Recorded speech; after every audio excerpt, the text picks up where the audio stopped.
Welcome to Dev சமையல். இன்னைக்கு நம்ம பார்க்க போகிறது குக்கும்பர் சூப். அதுக்கு தேவையான பொருட்கள்: பால் 1.5 டம்ளர், மைதா 2 ஸ்பூன், அது கரைக்கிறதுக்கு தேவையான தண்ணி, குக்கும்பர் 1லேருந்து 2, கொத்தமல்லி தழை, சால்ட் பெப்பர், கொஞ்சம் கார்ன்ஃப்ளேக்ஸ்.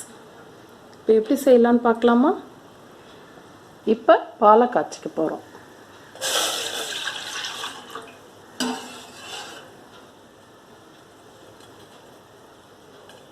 பால் காயறதுக்குள்ளார மைதாவை கரைச்சிட்டு வந்துடலாம்.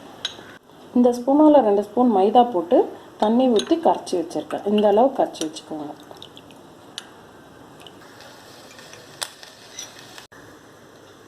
பால் கொதிக்க ஆரம்பிக்கும் போது ஒரு 1/4 டம்ளர் தண்ணி ஊற்றி காய வைக்கணும் பாலை.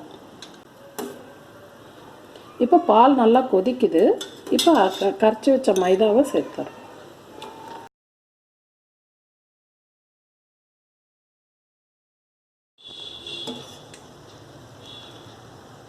மைதா வெந்ததும் இந்த அளவுக்கு திக்கனிங் ஆகிடும். இப்போ அடுப்பை சுவிட்ச் ஆஃப் பண்ணிடலாம். இறக்கி வச்சுட்டு குக்கும்பரை தோல் சீவி கிரேட் பண்ணிக்கலாம். ஒரு 2 நிமிஷம் ஆற விட்டுருவோம். நான் இன்றைக்கி ஒரு குக்கும்பர் எடுத்துருக்கேன். 2 பேருக்கு சர்வ் பண்ண போகிறேன். இந்த கேரட் துருவலில் துருவி வச்சுக்கிறோம்.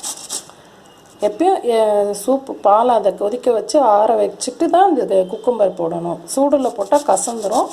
அதனால் கொஞ்சம் ஆறட்டோன்ட்டு நம்ம அதுக்குள்ளே இது திருவி வைக்கிறோம். ஒரு 2 நிமிஷம் ஆற விட்டுருவோம். இப்போ நம்ம உப்பு போடுறோம். அதில் துருவின குக்கும்பரை போடுறோம்.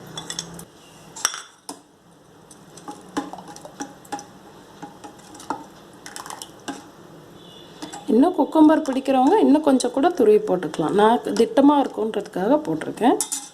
இப்போ மேலே கொத்தமல்லி தழை போட்டுருவோம். பெப்பர் போடுறோம்.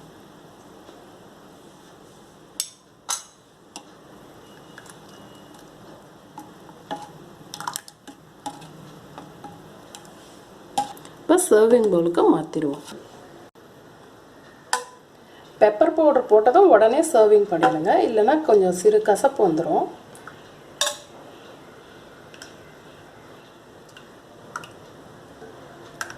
மேலே கொஞ்சம் பெப்பர் காரத்துக்காக போட்டுங்க.